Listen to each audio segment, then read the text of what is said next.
Hello, my name is Tim Edwards and welcome to the Tim G. Edwards Music YouTube channel. Today's guitar lesson I want to teach you how to play A7.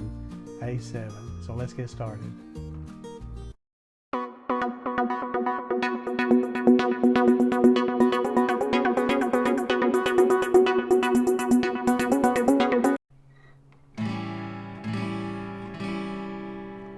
So that's the sound of the A7 chord. Very easy 2-finger chord to play. There's a couple of ways you can play that, and I'll show you both of those.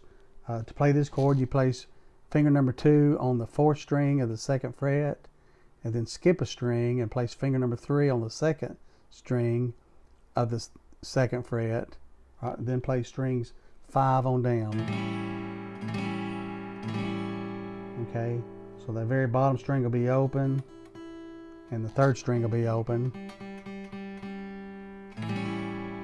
Okay, so quick review again.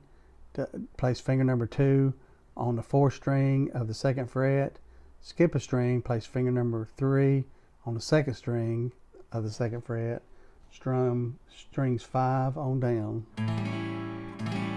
That is A7.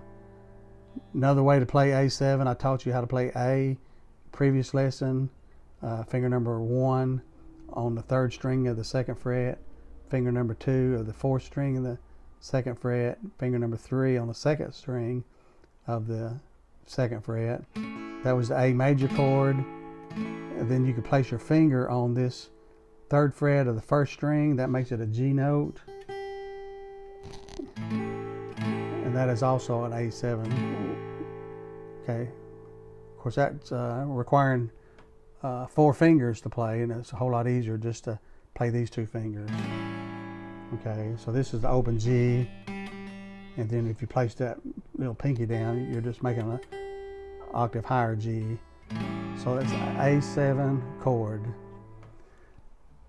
If you'd like to learn how to play other guitar chords, be sure and visit my playlist in the description below. If you like this video, be sure and hit the like button below. Also, if you're not a current subscriber, please subscribe to my channel. It's free, there's no obligation. It just simply bookmarks my channel and your subscriptions so I can easily be found. And you'll be notified when new videos have been uploaded. So have a great day and God bless you.